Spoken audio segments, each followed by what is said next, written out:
to the next available agent.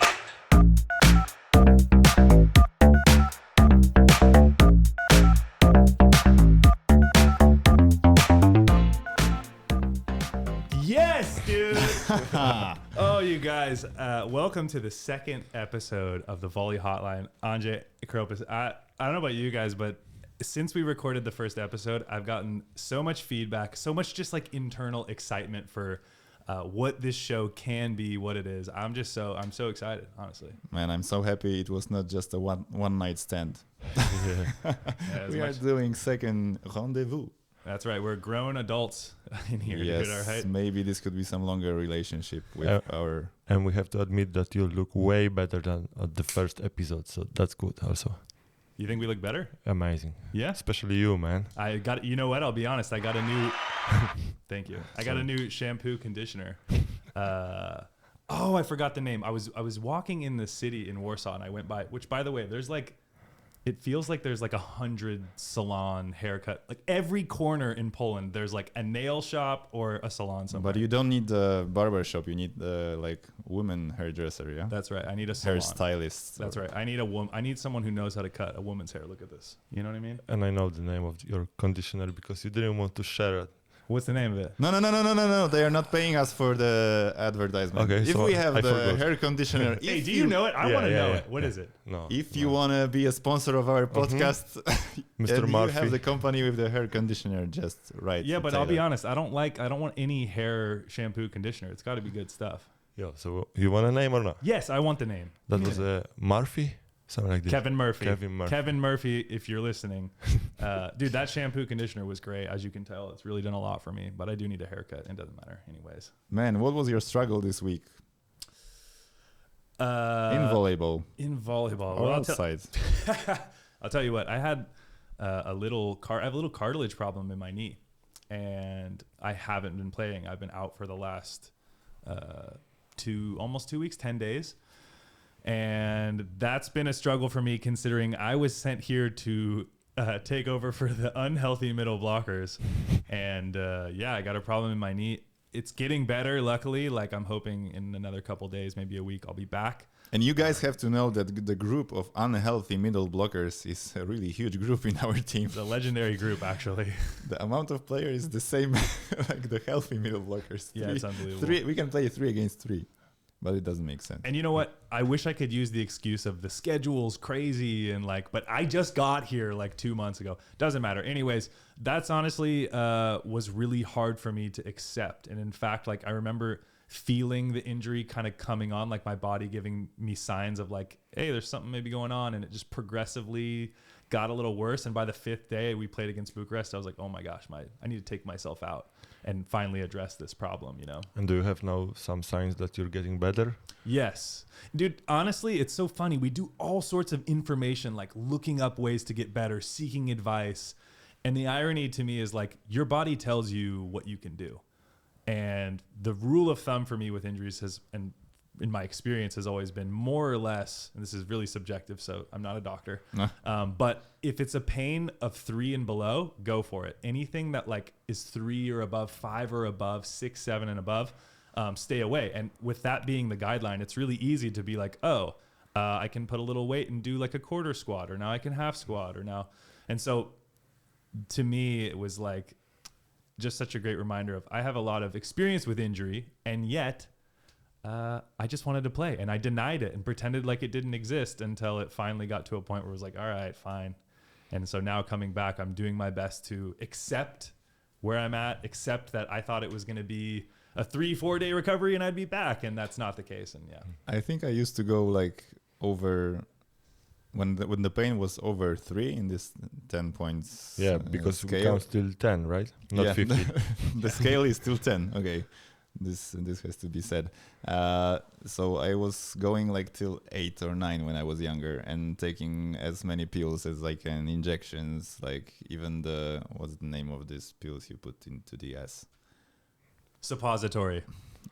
Thank you.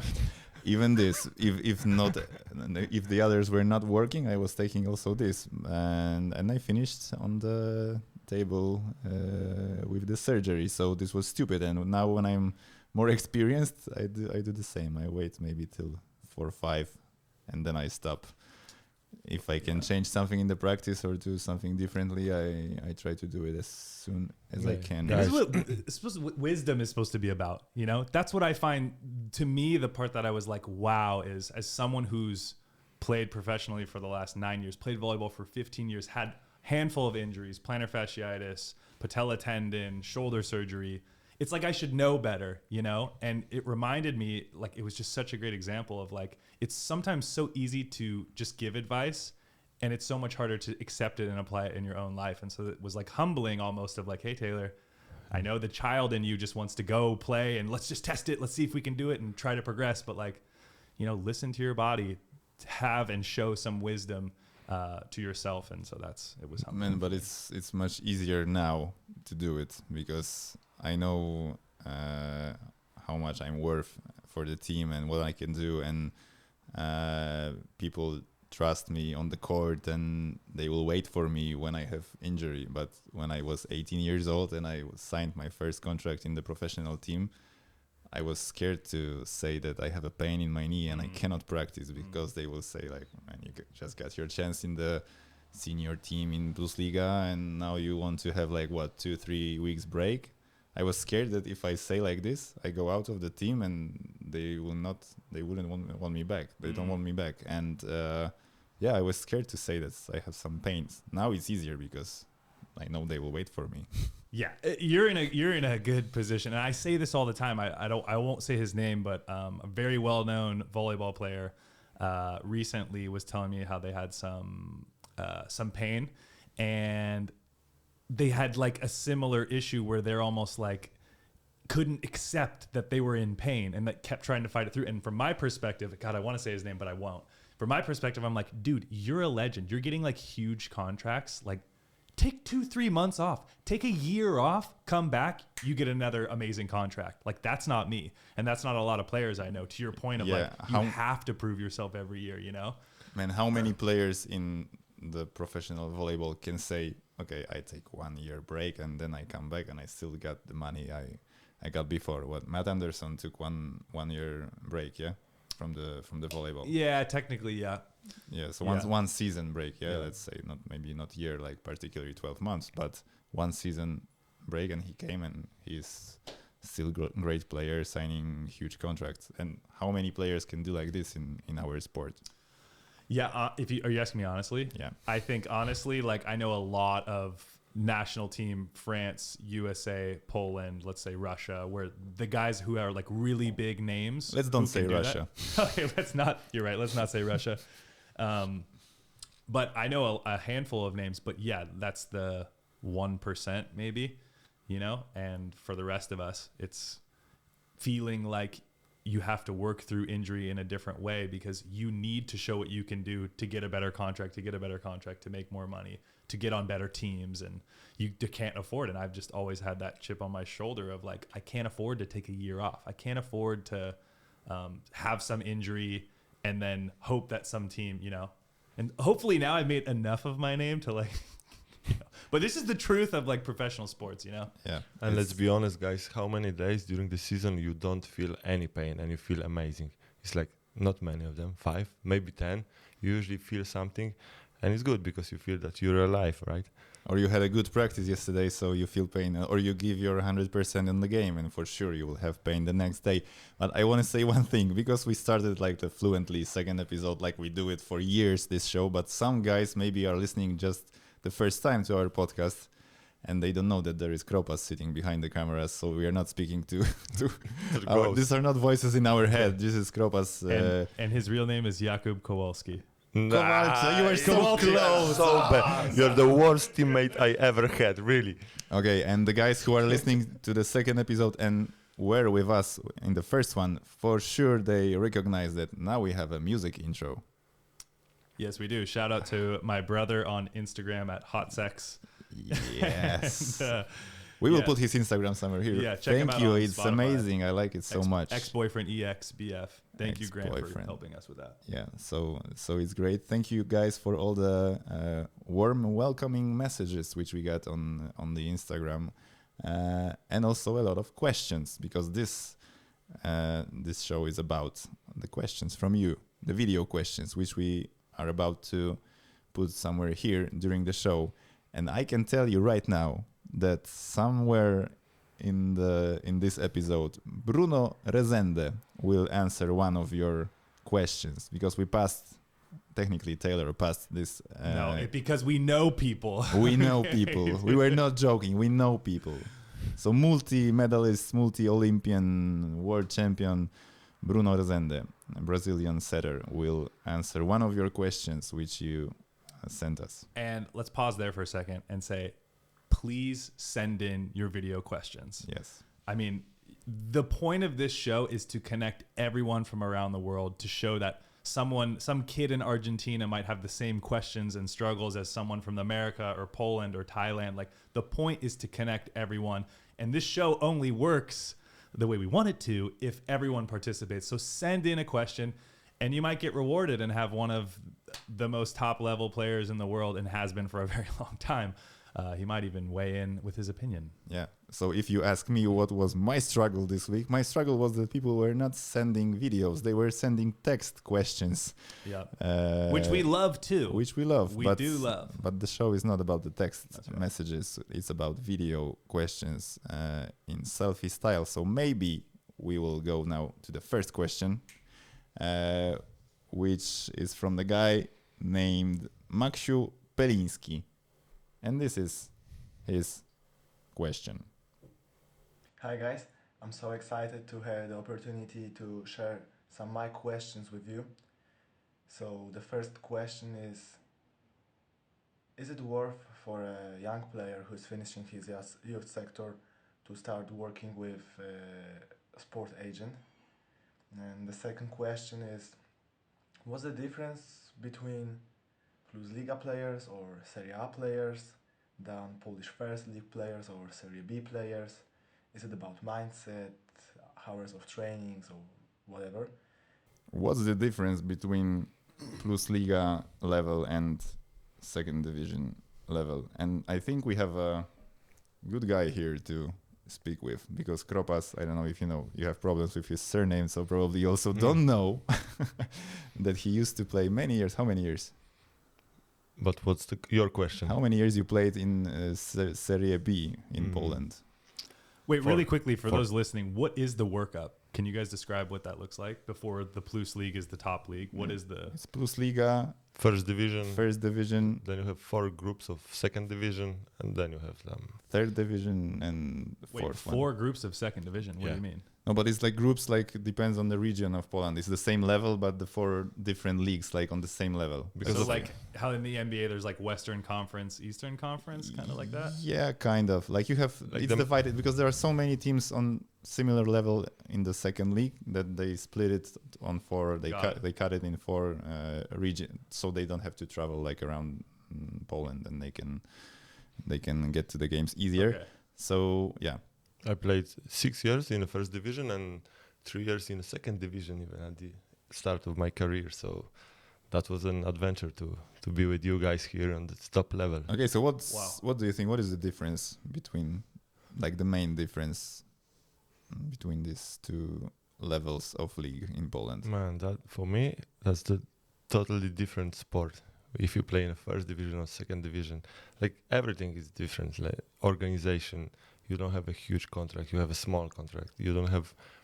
But what does it mean small? Like what are the, like let's say in percentage? Like it's half of the money people got in Plus Liga, or man, I'm even here. now. I have no idea, because when I stopped to play in the first division, I'm not interested in it because I don't want to go back there. I don't have such a great memories, so I don't think about it. I have no idea. Can I ask how many guys in like first, second division are like really dreaming to make it to the Plus Liga versus how many guys are like, I'm really good, but I don't care to be the best, you know? Like, can you tell like old teammates you had, were there guys who were like, I want to make it to the Plus Liga versus not? You know, that's the funny story, because no one ever asked me this, but when I was playing in the second division, it was like 20 years ago, and I had this dream, like a kid from, northern Poland where no one plays volleyball, that I will be in a first division. when I was playing in the second one, and everyone was laughing at me like, "You Kropas, you're a short middle, like you cannot play volleyball, you can play with us, in the second division." So it was not a great team; it was a university team, so it was like a bunch of smart guys playing together and having fun. And I was like, no, I need to play in this first division, even in the worst team ever there, but just for a one season. So I didn't have a huge dreams. I didn't dream at that time about Plus Liga even, just to have one decent season in the first division. And everyone was laughing at me like, it's impossible. Don't you even speak about it. So that was weird. But you asked how many players, because we play sometime like before the season we play friendly tournaments. We play in the Polish Cup. Now we will play with the second league team from Toruń, which we already played before the season in one friendly tournament, like preparations to the season. And man, it was tough. Like I think, okay, of course, it's different moment of the preparations, because it was like the beginning of our preparations, and they were just starting the league in 1 week, I think, or they already started before, like 1 week before this tournament. So they were like in a pretty good shape, and we were still like doing heavy weights and everything, but the level was like really, really high. I think the guy from the Cuban national team, like ex-player from the Cuban national team, because the owner of the team is Wilfredo Leon of this second team. He's like managing the team with his wife, and there is like ex-national team player from Cuba playing, and he's a middle blocker. And he is like really freaking good. Like he's spiking so hard, like in 3 meter, like every spike, and jumping from the setter. Like I think he can easily play still in Plus Liga somewhere. Like when you see the level of some, I think the point is that some guys are there, and Kropas, you know for sure that when you are there, it's really difficult to get higher, not making and like on the sport way with your team to make the promotion to the Plus Liga with your team. Because when you go with your team, you have like, if you have contract, you are there, and probably you will stay with the team in Plus Liga also. For those who don't know too, if you win first division, is it top 2 teams, or if you win first division, you get promoted to Plus Liga, and if you're the bottom 1 or 2 in Plus Liga, you get demoted to first division? How does that work? When you win, when you are the first team in first division, you go directly to Plus Liga, and second team I think is playing against second worst from Plus Liga, against second worst team with Plus Liga. So to the try last to make team, it. Yeah. And but also, man, this is the topic like for all episodes or few, but also some teams, I think they don't want to go to Plus Liga because you need bigger budget. You don't have a like good sport hall to show the games on the TV and organization, everything, blah blah blah. But if we speak only about players, because I think this question is mostly about level of the players, because the organization is for sure different. But let's keep it on the players just for the sake of this. So I think that there are many players who can be like some first middle blockers in some teams in first division who can easily be third or even second middle blocker in some teams in Plus Liga. But it's really difficult to get from the lower league to Plus Liga, because no one is really interested in this league. Not a lot of coaches. Kropas was lucky because one coach who is now the expert in TV, Kuba Bednaruk, when he was a coach, he didn't have a budget to buy any high-paid players. So he was searching for the nice players from the lower leagues to pay them not so high money, not so decent money, but he knew that they will come to play in Plus Liga to show their level. And Kropas, I think, is one of these let's say diamonds which he found. I don't know if there is like another player from second or first division that he found who is playing like so long in Plus Liga like you. There is one. So what I'm trying to say, it's more difficult to be spotted in the lower leagues, and you just need luck.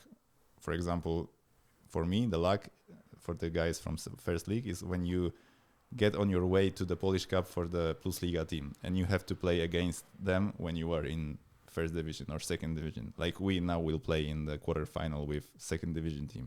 So you play against the team like this. The game is in TV. More people are watching for sure. More coaches of the other teams, managers and everybody, and also the team.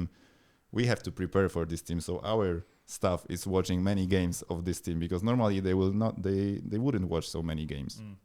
So they study the level of the players, and then they can see you, and then you have to also play good against us this game.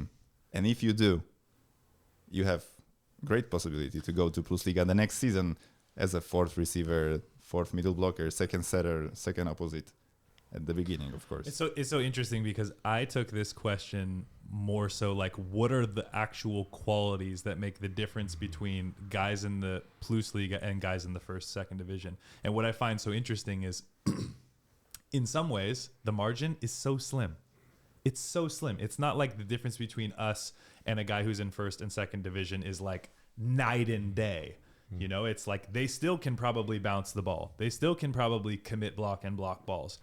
In my opinion, it's so interesting because as a foreign player, the workup is, especially if, let's say, you didn't play amazing in college, and the first place you have to go is Finland or Austria, or you go there, then maybe you try to make it to Belgium and then Germany and then France and then Poland, or, you know, like you keep trying to shine in better and better leagues on better and better teams. It's interesting when you talk about just Poland and staying in Poland. But if I had to guess, like, what is the difference between a guy in second division and the highest level is, to me, when you get to play in the highest level, you start to play and practice against guys who are also really good or better than you. And the more you can put yourself in environments where people are better than you, you're just by nature have to level up. And so to me, like, I think there's that component. And I also think the difference, in my opinion, probably between Plus Liga and first or second division are the little details. I think something I notice from the fourth middle here, from the fourth middle or third middle in other teams in the Plus Liga is they can all play. We can all play. First, second, Plus Liga, everyone can play. But it's, can you set a ball out of system? Do you have a good serve or a dangerous serve? Do you understand tactics? Yeah, do you understand tactics? Like, can you keep the tactic during the game, during the stressful moment? Can you follow the tactic like on the game? Because this is like to understand, like to learn every directions or setter positions or distribution is easy before, but then you are standing on the court and you have like milliseconds to decide during the game. And then you have to follow the tactic. And most likely if you're playing in a lower division, there's not much of a tactic. You know, I can imagine you don't have a coaching staff who's really preparing you. You know, maybe you're, to your point, like there's not much of a tactic and you're just reading and sometimes committing, and like you're not really studying and understanding what is the setter trying to do in the game within the game. And so that's, to me, like the workup is try to play in better teams, try to play in better leagues, and then really hone in on the little things that can set you apart. Like in my opinion, the biggest thing I see now is having a good serve. Like if you're a middle, because all of us can block and kill balls. If you're a middle who can have a really good serve, it allows you to separate from other middle blockers, because now a coach says, oh, I mean, we all know if two of the three things are going good, like great, that's great. If one of the three is going good, you're probably getting subbed out. And if you have a third thing, so if like you're someone who can have a really dangerous serve, that just allows you to stay in the game more and makes you more dangerous and therefore more valuable. That's because this is also the element, the service is the element that only it's about you. Like you decide how you serve. Like nobody has influence on you. Okay, the fans can shout, but nobody has influence on you. And you know, sometimes you can jump to block like all the game and you don't touch the ball because they don't spike through you, or you make bad decisions, or even you make good decisions, but the spiker is better. But the first and only advice for the middles is like stop doing stupid stuff. Like you have to set the high ball, pass the free ball. Like if you don't do perfectly, it, like the simple stuff matters, man. And then you add some extra service and all this. Fancy things, right? But also about comparing first league or second league with Plus Liga, I think, maybe I'm wrong, but I think if we put me or you or Kropas or most of the players from Plus Liga to first division, we will struggle the same. Yeah, like for sure. It will be really difficult league to play. I'm not sure that all of these players from Plus Liga would be stars in the first division, because it's a different game sometimes. You know, you said about serving.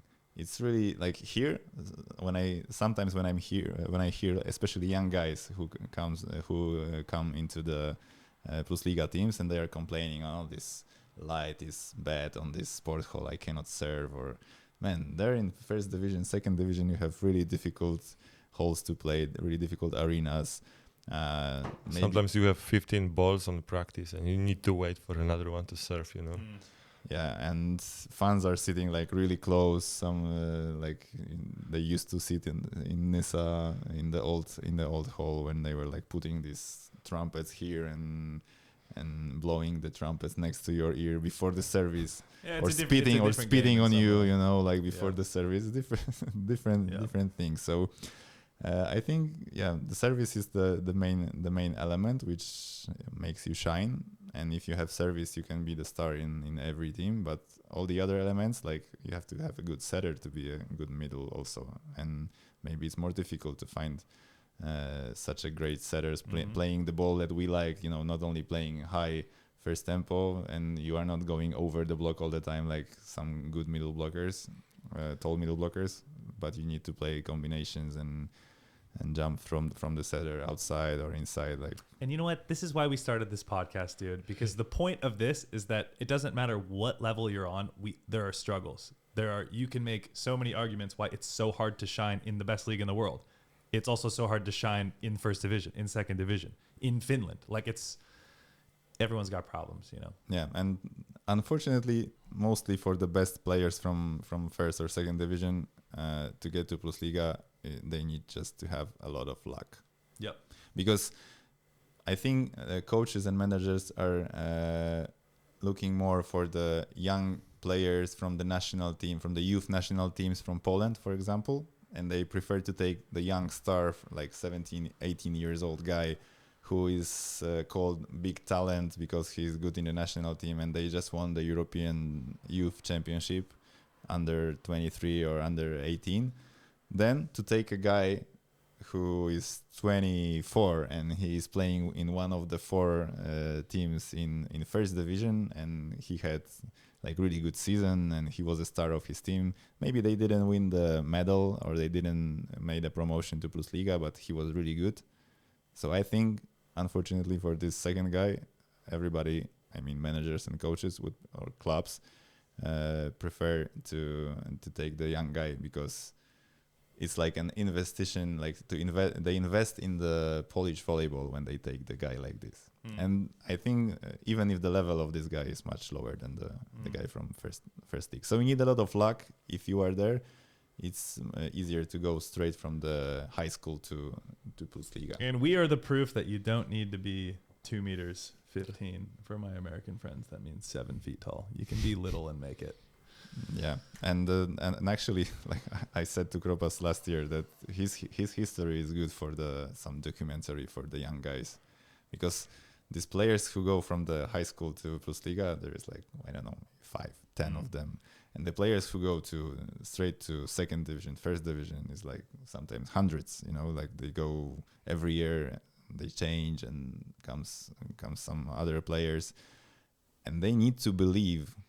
Because I think this is most important. If you have this light in the tunnel that there is a possibility to get straight from second league, like Romano came to Italian national team, Yuri Romano, De Giorgi called him from the second division of Italy to the national team, and he won the European Championship as a starting outside hitter, opposite.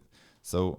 If these all guys from the second and first league, they see the light and they know that there is a chance that I can get to Plus Liga, because Kropas played a decent season last season. He played all the playoffs and he was competing against best middle blockers in Poland. But he was 8 years in first and second division, and he's barely 2 meters tall.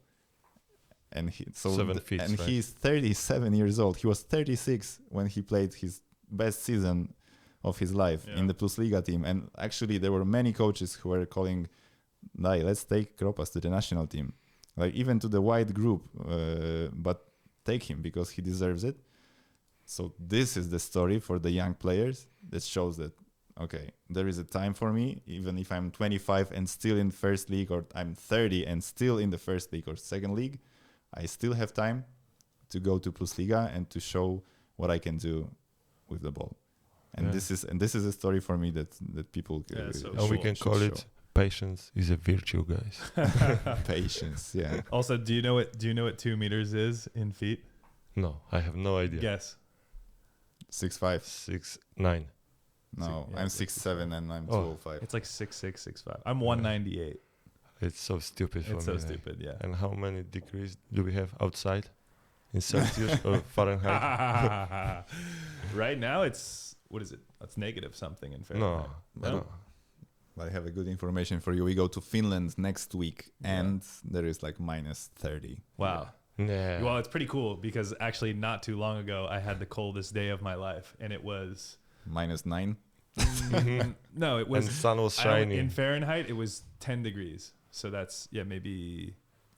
I don't want to do the conversion. The coldest day of my life. It was pretty cool. Let's do another question, huh? Okay, so we have a question from Garrett Beal.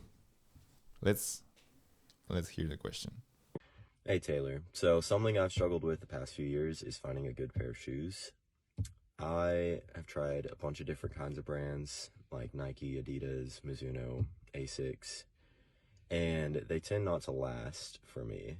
Like I will just wear them out pretty fast, and like the soles won't last, or the shoelace loops will break.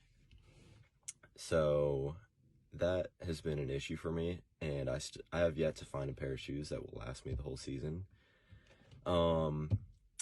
But also I'm a size 14, and that makes it difficult to find any kind of pair of shoes. So even when I find a pair that I like, a lot of times I won't even have it in my size, so I just have to keep looking for another pair. But yeah, it's just difficult to find a good pair that are gonna fit me and are gonna last well and like have good reviews, you know, all those kinds of things. But yeah, those have been my issues. Dude, let's talk about shoes. I'm like the worst person to talk about when it comes to shoes. This is a good reason to talk about shoes. I'm size 14 also. Your size is? I'm 13. Man, I only know 47 in European size. That's 12 and a half. Another. Yeah, that's hilarious, dude. You want to start? Please tell me what I you can think start about because shoes. like I'm not. I think First of all, what are you wearing right now? What do you like right now? socks? No. Right now you're wearing socks. Sorry. We got socks on for those. Hey, folks. but guys, we need to start with what you want more. You want to feel comfortable, or you want to look really nice on the court? Because that's the important question. I think the problem is that for many years, and I think right now it's the same. When I wanted to buy a pair of shoes, going into the shop, like directly somewhere physically going into the shop, I used to ask this question like, do you have something size 14? You're not like even looking for the nice shoes. You're asking if they have even one pair of some ugly shoes somewhere hidden behind, like in the magazine, like in the storage. Do you have? And mostly like they were answering no. You know what's really interesting? I've noticed, because when I first got here, I was like, I want to get a couple new shoes. And I noticed that in general, shops out here in Poland stop at US 12. Like most shoes, like if you go to Adidas store, Nike store, not even volleyball shoes, stop at 12. So it's like 46, I think. Yeah, 40. I think it's 46 and a half, 47. Yeah. And in the States, most places stop at 13. And I'm size 13, so I've always been like, they'll always have mine because most people don't buy 13. But that's where they stop. And I found it interesting here. Like, yeah, if you have anything above a 12, you need to go online basically, or have them order in the shoes. But there used to be a shop in Warsaw, I think, where they had men's size from 46 till 50, I think 3 or 4, like only the huge sizes of the shoes. And for women, it was like from 40 till I don't know which one, like going up. And they had actually like, I don't know, Nike or Adidas shoes, but mostly like not the most pretty models. So what do you care about in shoes then? Like right now, What do you got? KD 15s right now? What are I you wearing? have KD 16s, and I do it like I'm personalizing them like with the colors, and I'm doing this with my daughter, so I play in the pink ones. That's cool. But yeah, this is nice that we can sit and choose the size of the shoe, the model of the shoe, and make the colors like you want, and this is really comfortable. But if I cannot choose the colors, I prefer to choose the model, like the now we go in the specific names of the the shoe parts. Like, hell yeah, what do you like? I mean, what do you like? For example, you talked about like what's important, comfort, look. Like, tell me right now, like if you're going to get shoes, the world's your oyster. What do you do? What do you look for? What do you like in a shoe? What do you not like? it has to have like really wide how is podeszwa, the cushion, like really wide cushion in the front of the shoe, thick in the front of the shoe, where the toe is. Yeah. Okay. So I don't feel the floor while I'm walking. You don't want to feel the floor. I don't want. I want to be as far from the floor as possible. Me too. I need those extra inches. Extra I cannot. I don't like the feeling that I go like on the court. Yeah. Like I which is so different than like setters, maybe outsides, other positions who maybe want to feel more of the court and less of like you're off the ground. I feel that same way as a middle specifically. Yeah, I want to have like amortization. Cushion. Ooh, new word for me. Not okay, so not the English word for sure. No, probably English word. I'm an idiot, dude. Immortization. Look that up. Okay, we have. What that means. Oh yeah, we have idea. I have an idea. Krobas needs to have like translation, a computer with translation and translating the words which we don't know, and also like converting the temperature, sizes, and height of the players like right away. Okay, so you like a thick cushion where you don't have the court feel, they call it. Yeah, and I also like really comfy like the walls of the shoe. So because for example LeBron's shoes, Nikes, they have really thin walls, like you feel even they are hurting my ankle, like when I feel here when I'm putting laces really tight, the walls of the shoe, like around the heel and ankle. Yeah, like the space like which goes around my ankle. It's really hard. I need it to be like really soft. Like I'm on the couch, you know, like my feet is on the couch and can relax, and I don't feel nothing, no hard feelings for my ankle. So that's why I never play in LeBron's shoes, because apparently he likes it. It's crazy because a lot of people like the LeBron 20s. I see a lot of people wearing them. Maciek has those shoes. Yeah, I had it. You had it. So uncomfortable. Really? Yeah, I know so many players who wear it and love it. And also my foot is really narrow. It's not Me wide. too. Yeah. My foot is really narrow. So, and I think LeBron's, I didn't see it like in person, but I think LeBron's foot is really wide.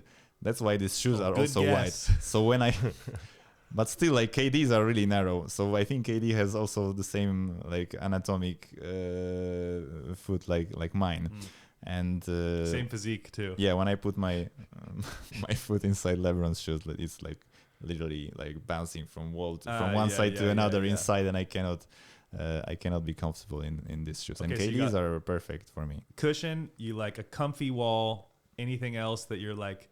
I mean, his question also was more so.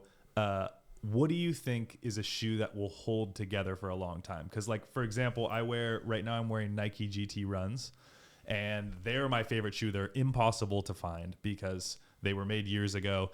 I had problems in my feet with plantar fasciitis, and that's when I became super picky. And I love that shoe because in my opinion, it has the best cushion setup for jumping. I feel I'm off the ground in my toe. In the heel, it's got this like a little tack. It's got some tack in it that's good for jumping. It's actually not the most comfortable shoe, but I just wear it because the cushion is like, for my mind, is perfect. But for me, they last about like 2 months before the inner part, because we move so much laterally. I don't know what you call that, the inner part of the sole of the shoe. The tread starts like slowly getting shaved off, and then it gets kind of slick, and I have to get new ones. So this kid's like, and I remember the days, I don't know about you guys, but I remember like when I was young first playing, like those shoes needed to last you basically a year.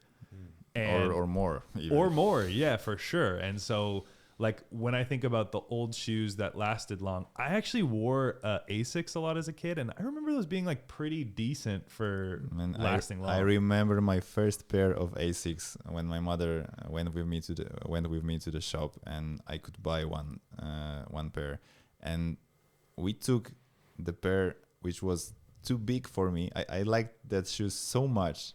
I tried them and they were too big for me. They did. Which shoe? Asics. You don't remember the model? No. Okay. But before I was playing in just shit shoes like Warriors or whatever, like with the thin Converse. Converse, yeah, I don't remember even. And yeah, Andre's 56 years old. Yeah, you were wondering why he's playing in Converse. and we bought these shoes because I was putting the laces so tight, and I had like so much space in front of my fingers. Toes. Sorry. Perfect. Okay. It's supposed to be wrong. It says yeah. Oh, I get it now. I didn't switch the. No, you didn't. Sounds. It's below. It's below. I'm learning. We're learning the board. So what I'm trying to say is that we bought them even if they were like 2 sizes too big for me, like because I wanted them and I wanted to have the new shoes and this model, and they were so nice. They looked so nice and they looked so professional. For me, and these were like my first professional volleyball shoes. They were too big, and I was like playing in them maybe 2 seasons until they were good for me. Wow, they lasted you 2 seasons. Yeah. Wow. Oh, because I was growing, and my feet were growing, my foot were growing, and feet were growing, and that's why I was waiting 2 years until they were perfect for me with the size and everything. So, but. I had this idea which I wanted to say. I'm really struggling because we are speaking about struggle here. I'm struggling that there are no like shoes with the name of the volleyball players in Nikes or in Adidas, or this should be like normal, because volleyball is such a popular sport. I know everybody will say it's far away after basketball or golf or tennis, but I think we deserve to have like Taylor Averill's one. Yeah, what do you think? What would be the name? But when we were younger, we were calling this shit like we were buying some, let's say, KDs. I was buying KDs, and we were joking like, "Oh, I have Andrzej Wrony. I got the 1. Sofa 2s. Andrzej Wrony 1. Yeah, like AEW 1. This was my shoe. Yeah. And I would love to have like, I don't know. I mean, let's build the shoe. So if I were to build, because here's the thing, it's like there are a couple, like Nike has some volleyball shoes. I would say there's Nike, Asics, Mizuno. Mizuno's trying to make, I would say, a comeback. I think Mizuno's trying to make a comeback because I see like Eric Shoji, David Smith, some guys are sponsored by Mizuno and like Mizuno. Mizuno is also, at least for the States, was a classic volleyball shoe. Was one of the only volleyball shoes you could get because we were also sponsored by them back in the day and are now. But most pros I know wear basketball shoes, like most of them wear basketball shoes, or what's the ones you have also that you wear, Kropis? There's I have Nikes. Yeah, Nike volleyball shoes. They're nice. But Adidas is also making shoes, and a lot of players, Kevin Tilly is working with Adidas. And I remember because this was, or still is, the main sponsor of the national team. And they were trying to push the players in the national team to play in Adidas, and they were coming to us with many different options, many different models of the shoes to try them before the World Championships or Olympics or whatever. And finally, they forced players to play in Adidas, but I was not in the national team anymore at that time. But before we needed to put the tape on the symbol of Nike or Mizuno or Asics, not to show the name of the shoe if we are not playing in Adidas. And guys, have you ever played in end ones? These kicks were fire. That was something amazing. What was like Allen Iverson had a shoe? Was that wasn't and one, was it? No, but I played. Do you remember those? And the one, what it was the Tai name? Chi, the best one. And the one Tai Chi, like one color outside, different color inside of the shoe. Yeah. Like you remember that? I don't know if we can put it up here, but I hope we can put up. That's cool. Black and white and red and black. Yes. And you can buy them now. I know where. Yeah. Let's do this, guys. Like, it's so funny because I know like Puma's coming out with some shoes, like Reebok, like Under Armour or so. yeah, Under Armour. Yeah. Like, there's so many options, and I know for myself, like since I had this problem in my feet, I've spent so much time like trying to find the perfect shoe. And I think it's interesting to also talk about like shoes for positions, because I could imagine, like for example, when I put on the Nike volleyball shoes, you get more of like a court feel, which I actually find like in defense, that's when I would use them most. I like feeling like I can feel the floor. But when you're a middle and it's mainly for jumping and lateral movement, like I, first of all, like being a little taller. And second of all, I like having that distance. I like having that cushion. We jump and land so much. I feel like it's nice to have. But that's why I'm thinking like, oh, if I'm a setter or something, like I want a shoe that has really good court feel.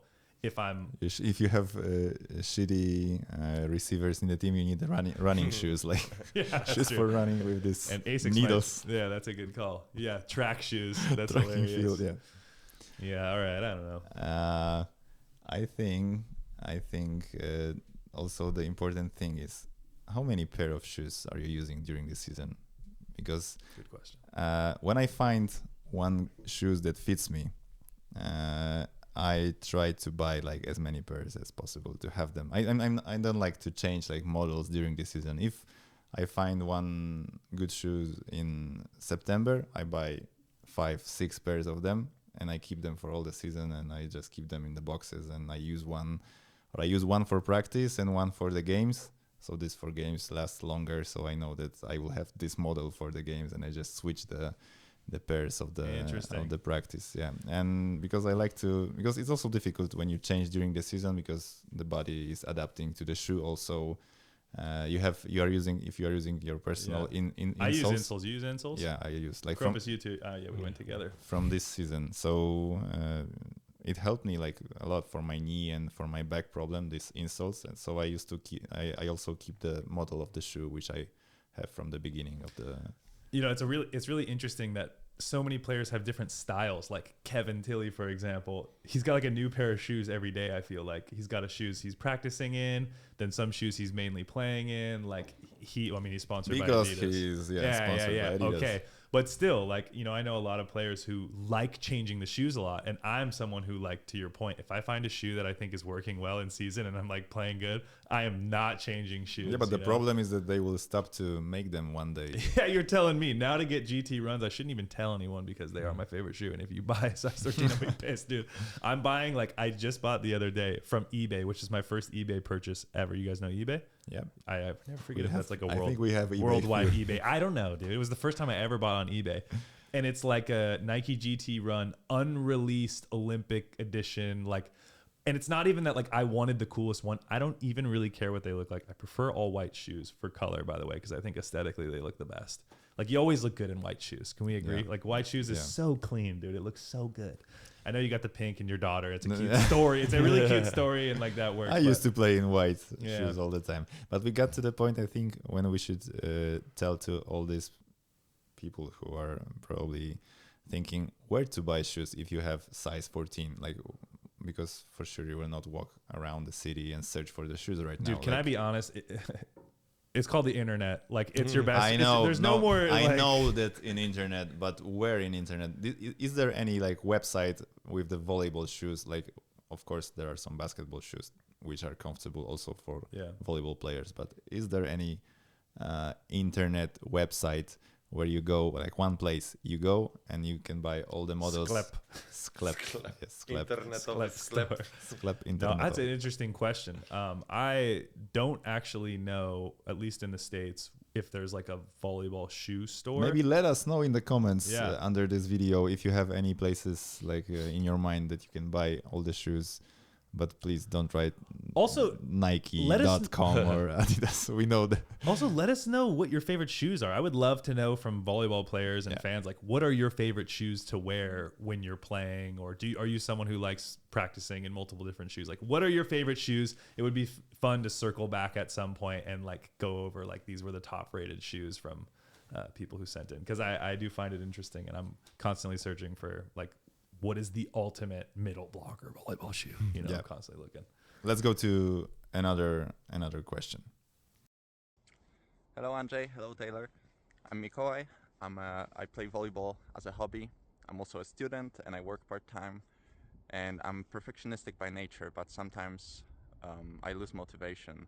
And whenever I look at peak athletes like you, I always think about the incredible amount of perseverance and motivation that's needed to get to the top and to stay at the top. So my question to you is, how do you stay motivated? How do you avoid burnout, especially if you play in the national team and have very few holidays? And then if you do get into a low point, how do you get out of it? Best show ever. Thanks. That's nice. Best show ever. Thank you, Mikołaj. Mikołaj Wojnicki asked this question. And what can we do with this question? What do you think? Yeah, who's experienced burnout in their career? You know, maybe the guy who's played for the longest of anyone I know. Maybe multi-medalist Bruno Rezende will answer this question. If only. Hello, Mikołaj. Thanks for your question. It's a good question. I think to continuous after a lot of years in the volleyball and continues to be motivated, it's about the passion and the love that I have for the game. That's what makes me move forward. Always try to keep new goals and for sure enjoy the journey. When you do something that you really love, it's easier to pass through from difficult moments. So I think that is my advice to you. Do what you want with all your love, all your passion, and for sure when you have some difficult moments, you can pass through these and you can go away. Okay? Bye bye. Wow. Pretty cool show, dude. Wow. Cool, huh? So if you like the way that we can ask the question to one of the biggest stars in volleyball and you want to watch another shows, you have to subscribe our channel. And I will say some questions to me, like when people ask questions, I'm like, I would love to know what this guy thinks or what this friend thinks. And luckily we have a lot of friends who are great volleyball man, players. if you ask 13-year-old Andrzej Wrona, who is practicing volleyball for 2 years, and he asks the question to some guys that he's watching in a TV while they are playing volleyball, and they can connect him virtually with his favorite player back then, who was probably, I would say, Nalbert from Brazil also. I would piss my pants if I knew that I could do it like this, and he will answer my question. So great question, by the way, and shout out to Bruno. Thank you. Thank you, Bruno. Friends helping out. Yeah. So what do you think? How you? It's a fantastic question, and luckily we have a lot of old men in this room to answer it. I've spoken a lot about this subject on my podcast, tallest podcast on earth. It's a subject that, for me as someone now who's, not married with kids and, been playing long enough where we all know that passion comes in waves, and it's amazing because Bruno is one of those players from the outside that I see that I'm also like, dude, how are you like as passionate as you were when you first showed up in volleyball on the professional scene as you are now? Like, and let's be honest, because of the calendar of volleyball, like world volleyball, he doesn't have like any holidays, any vacations, like between the seasons. It's crazy. Like how many years? 20 years without vacations. Like you have league after you go for the national team. Every summer you have or Olympic Games or World Championship or national, like he has South America Championship. Dude, he's got constantly volleyball. Yeah. And I think he, in my opinion, I think I would put him in the category of like, and we've talked about this, I had him on my podcast and we talked about this in length as well, but like to me he's someone that like he's in the 1%. I think for 99% of us, burnout is a real and I'm not saying he doesn't struggle with burnout. I know he does. But he is so good at being persistent, and his passion outweighs those feelings of like loneliness or sadness or just like tired of jumping somewhere, tired of doing the same thing. Like he finds ways to get better. And that's why to me, he's as a middle, it's like I've been wanting to play with that guy forever because he's just someone you want to play with. But let's talk about burnout. I think I would love to know from you guys a lot of like what your experience with that is. Because I know on my end, like I definitely feel like almost every season in the last 4 years, I've had feelings of like, oh dude. Yeah. And now, especially we play games every 3 days, like it's gotta be tough. So I would love to know from you guys, like what you think. Yeah, every season they are putting more and more games. I have this impression that we have less and less 3 days between the games and after the games, because I think back in the days we used to have like every time 2 days off after the game, and so you can like go for the weekend with your family or go away to some spot, to some hotel, like move away from your city, from your teammates. We are spending our free time together, so this is also fucked up. But yeah, I think I'm struggling like also every season, especially since I'm a father, because it's really difficult to go out of the house for the practice, for the away games when we go for 2 days or 3 days, and I know that I will not see my daughter, and she's crying while I'm going out of the house. Daddy, please don't go, stay with me. Man, this is tough. Like it's difficult to keep your like smile and say, I will come back in 3 days, don't worry. So this is, and if you are playing good and if you are winning, it's easier. Like you go for the practice, you are doing good, you feel in shape, that you are in shape, you play great volleyball and you win, and it's much easier, but still you can struggle. Like do you have like one time period or like a season or something, and for like some big example that sits in your mind of like, I remember that moment though? I think I remember last season while I had 2 injuries and I was thinking like, okay, so this is it. I'm done. Like I have no more health in my body to do it professionally, and I'm struggling mentally also, and it's too much for me. And I was thinking like I will finish before this season. But luckily I met like good people. I went to this tell me. to this monk who lives in Warsaw, and I had these 2, let's say, meetings with him, and he's the guy from deep down in where, in Russia, I think. He was Russia, but close to the Baikal Lake. And he's here like many years. He speaks Polish, and he's a Russian guru. He's not Russian. He was living somewhere there, like near Baikal, but I don't know if he's Russian. No idea. He looks, no idea, man. Okay. But he's you can go there like twice a week to meet him, and you just go inside. You tell your name, you tell the year of your birth, and that's all. And he's just speaking to you like everything about you. He knows everything about you, like about your past. Well, what are your struggles? Like he could be the great guy he could be like a great guy to have a podcast, like single guy podcast, just like call center and hotline and asking people. Really quick, I want to go down this tangent because I find it fascinating, and I'm trying to wait in line for this guru too. I'm so interested in this type of thing. Like what compelled you? It says a lot about who you are. I think the biggest and the most important point that he said to me, except like particular health things that I have and how can I change them, was that I'm doing for 25 years that I play volleyball, I was doing everything the same.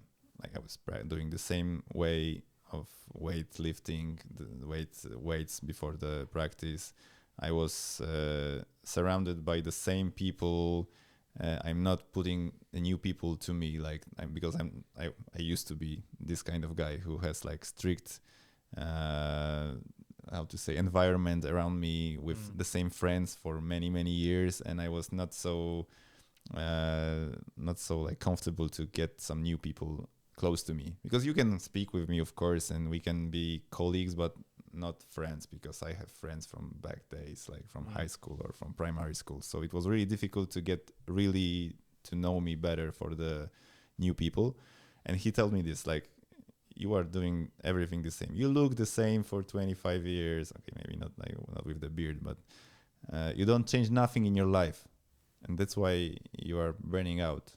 You need to change something, like change the small things, make the things that make you happy, change the weight sessions, like do it differently, change the volleyball practice, like find the new goals on the practice. because I was like I was struggling with the volleyball practice because it was in one moment it was so boring for me. I knew that I would do the same exercises like every day, and I was not enjoying them. Who was the coach back then? There were many coaches, like, because it's difficult to find a coach who is changing like every week. You do different exciting stuff, you know. The volleyball practice is Don't even boring. get me started on this subject. Boring, For people you who know, follow like warm-ups, like the same, like you have to touch the ball 1,000 times the same way, like to set the ball, but you can find the way to make it more interesting, and we were not finding the way. We were just doing this in the and that applies to most people too, in the boring way. So I tried to set like a small goals for me. Like you saw me on one practice, like trying to practice. I'm a shit server. Like I serve float, and I was trying many times to serve like jump service, but still I was thinking like, today is a good day to practice some jump service and the way of tossing the ball or whatever. Like let's change something just for fun for this practice. I probably will not serve like this on the games, but the practice is also to have fun. And even if I'm really 35. quickly, to see a guy who's 35 getting extra reps serving and like experimenting, to me, just like, I remember taking a video, I was like, this is amazing, dude, what a legend. So yeah, cool. so I wouldn't do it like 1 year before because I was doing everything the same and not finding any exciting moments in the practice for many years. And this guy and this monk changed my mind. This is the most difficult thing, like to change my mind about the way I do everything around volleyball and in the volleyball. And I think he did the most important thing. And let me ask you, I mean, you make it sound like you went to this monk, you spoke to him, he told you some stuff, and you were like, all right, I'm just going to change it. Like, was there any pushback from you being like, okay, or were you at that point maybe so, I don't want to say desperate, but like so open to change that you said, you know what, I am going to try something different. I am going to maybe think about my goal for practice before each practice. Like, what did the actual like practical part of that look like for you? I think if I wouldn't have these injuries, I wouldn't change nothing. Like, because this was, I came to the wall with my health, with probably my career. And I knew that if I don't change nothing, this is the end. Like, there is no chance for me to come back to the shape I was before. I'm too old for this. Like, I needed to change something, and I was trying to find a way. My wife helped me because she found from some friends this contact to this monk, and I went there, and that's why it was easier for him to force me to do all this stuff, because man, I started to do yoga. Every week I do yoga classes for my spine. I don't eat any meat for 6 months already. I don't drink any alcohol for 6 months. And I changed a lot of stuff, and now I think I'm in a really good shape. Like, I lost 5 kilograms, which I thought before that I need particular weight of my body to feel good, and it was 5 kilograms more than I have now. And now I know that it was just my, some influence of a coach back in the day who told me like this, some weightlifting coach. And how many coaches I've had the same? Because when I graduated university, I was really thin. I was jumping, flying, but like so thin. And I had, I don't want to say who, but I had someone tell me, like, if you want to compete at this level, you need to put some weight on. And I did, and I figured out kind of where the balance is. But like, I see so many guys who are like ripped, thick, big, who have 6 knee sleeves on, and like constantly have pain in their knees, and like it just goes to show everyone is so different. And this is where I don't want to get into this, but this is where I feel like bad for some way in coaches, where it's so hard to give like one formula for everyone and to make something new and exciting. Like, I know so many players who don't have that mindset, who don't want to change the flow of practice, who don't want to do, they're doing good, they want the same drills, the same weight stuff. And this is what I loved about hearing your story, is like, you felt compelled to do something different, and you didn't ask the coach to change practice for you, or to change weights for you, or to change anything for you. You took it upon yourself to say, I feel compelled to change. I'm going to control what I can control. And you made the most of that and started focusing on the things you could control, which I think is for people listening. Like that's the best you can do when you're in situations, when you're on a team sport, you know? Yeah, and it saved my volleyball life, because I probably wouldn't play this season if I don't change all this. And now you're playing great, dude. It's amazing to see. And honestly. I feel really good, and yeah, maybe I will play another season. We will see. Yeah, hell yeah. Yeah. So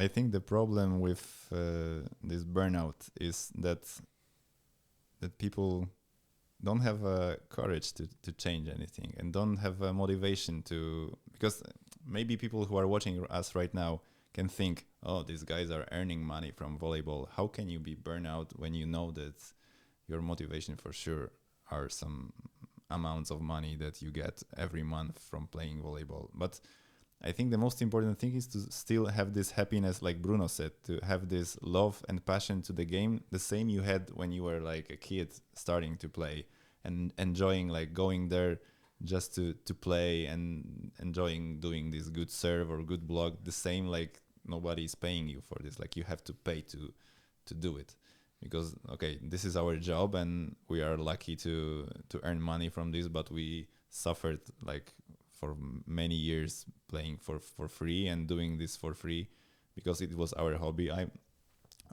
This is my story. This was my hobby like for many years, and I had even the moment that I was thinking like, okay, I will do some other thing in my life. I was not the best player in my from the year that I was born, so I wasn't the star of the national team of high school, or I don't know. So it was not that sure that I will go to the senior volleyball to play.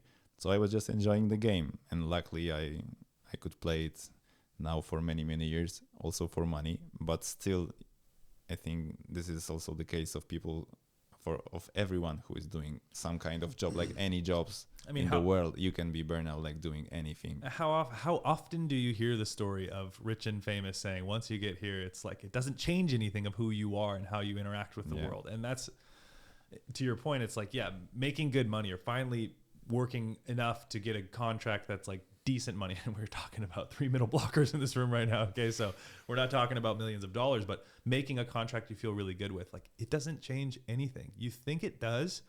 And maybe there's a part of you in tough times where you're like, well, like look at how I get to make my living, you know, and it is great. And we're so fortunate to get to do it, but it doesn't help. And I think having balance and finding ways to create balance, and to me that's newness, like finding ways of where to be consistent and where to add things that are new for my brain, because I'm the king of burnout in the sense of like I get so bored so quickly, and at the same time for me, if I change too many things, then I'm not getting the benefits of doing something consistently. So finding ways to change themes or change ideas for training, or like, okay, I have an injury, like how can I focus on and get curious about something else in my body, you know, like, and I just really feel this question specifically, I could talk about for hours because I find it so fascinating. And the more I speak to professionals like yourself, like the more I realize like players are burnt out and players are tired. And like, this goes from players who are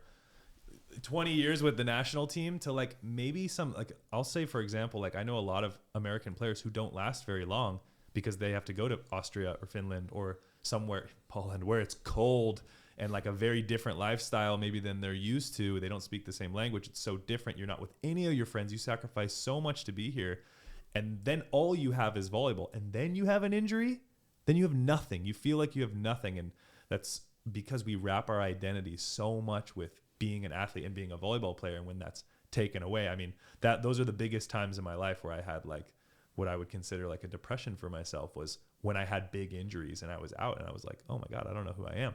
I don't know who I am without volleyball. Yeah, I think I'm really privileged to live in the city from which I am. Like I'm in my hometown and I play here in the Plus Liga level, and I'm a captain here, and it's like the dream came true, you know. I'm in my hometown.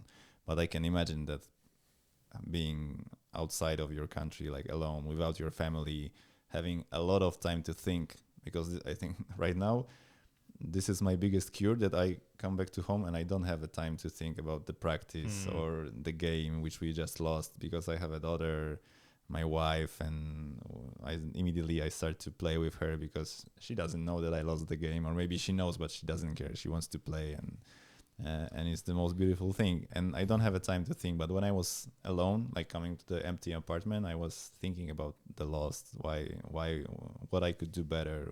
I was struggling so much. So this is also some cure, like to have people around you who will help you with your struggle.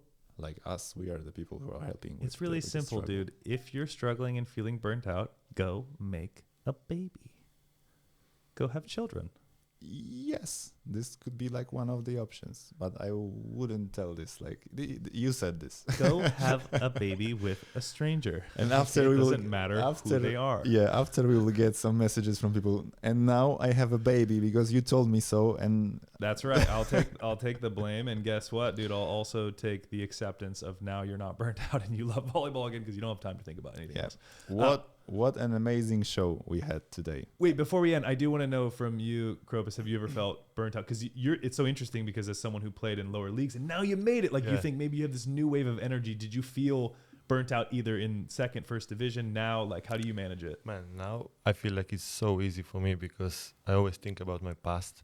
We spoke about my story, so everyone knows that it took me a really long time to come here. I was waiting so long. So now when I go to the locker room and I see you guys, I see Kevin Tilly, some Polish players, like the best of the best. Everyone here played in national teams so many times, and there is also Kropas. So I always smile to myself and like, yeah, let's go, guys. I did remember. So I'm maybe not every time happy, but I try to have this attitude just to be proud of myself and look what I did and what I can do with you also. You can be you can be proud and that you still can do this sport, or you have time to do it, to enjoy that you can do it, like, because there are many people in this world that we will end this story in the sad way. I don't want this, but this is also what I think. Like, you have to enjoy the way that you can play volleyball, because not everyone can play, and you have to think about this.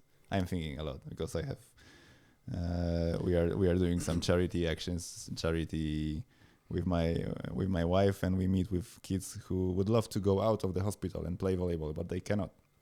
So this is also really big motivation to do something, to change, to still keep growing and keep enjoying the game. And let me say one thing really quickly too, because you hear this a lot. You hear like, I remember the great example is like food. Like, think of kids in Africa who don't have clean water or don't have it. Yeah. And it's easy to say like, but and that it may be the truth, but I think it's also, I just want to say, like, for those people who maybe are burnt out or feel depressed, like, just understand that that's okay to feel that way, and that we've all gone through periods of that, and finding ways to get inspired. That's your choice. Say yes to that lunch with a teammate, like, find ways to surround yourself with other people. Let's say healthy distractions, something, if you start to recognize like, man, I just go from training and I come home and I'm thinking too much, or I'm just scrolling on Instagram, like, take initiative to control the things you can control and put yourself out there more and see what happens. Because it's easy, I think, sometimes to say, and so true, like, if you go to a hospital and you see someone with cancer, it might instill you with this passion of like, damn, I got it pretty good. So go to your local hospital, donate to charity, I don't know, be involved. Like, that's why doing those things can be so amazing, like such a great experience, we just appreciate the small things. That's always a good start. We were speaking about it in the last episode, because this is the second one, and you can watch the first one somewhere here. We'll put the link. That it's important to have this open mindset, like open mind, go and listen to people around you, be open for the new things. And this is what can save your life and your passion to the game, and it can keep you motivated. And that's why I'm so grateful to be surrounded by you boys. Yep, and I'm so grateful that we just finished the second episode of Volley Hotline. It was amazing. Yep. Guys, if you like it, please subscribe, because it will keep our motivation and to participate. Send us questions, videos. Exactly, and video questions to me, to my profile, which is somewhere here, to Taylor profile, which is also somewhere here. Kropa's profile. You want me to put your profile? Yes, here? please. Okay. So here is also Kropa's profile, and subscribe if you are listening to this on Spotify, because we are on Spotify also. You can rate us 5 stars on Spotify. This will also help us. Give us an honest rating. And you know what? If you have ideas for the show, let us know. This is the best part about this show. Every week, or since we started this and had the idea, it's like, oh, dude, Anjay, we should try this. Or you'll be like, oh, Taylor, we should try this. Or like, oh, we can try this. Like, there's so many cool ideas. So if you're like, hey, we think this would be a cool idea, or try this, drop it in the comments. We want to know. This is a show for the world and community of volleyball. See you next week. Yeah, Bye. baby.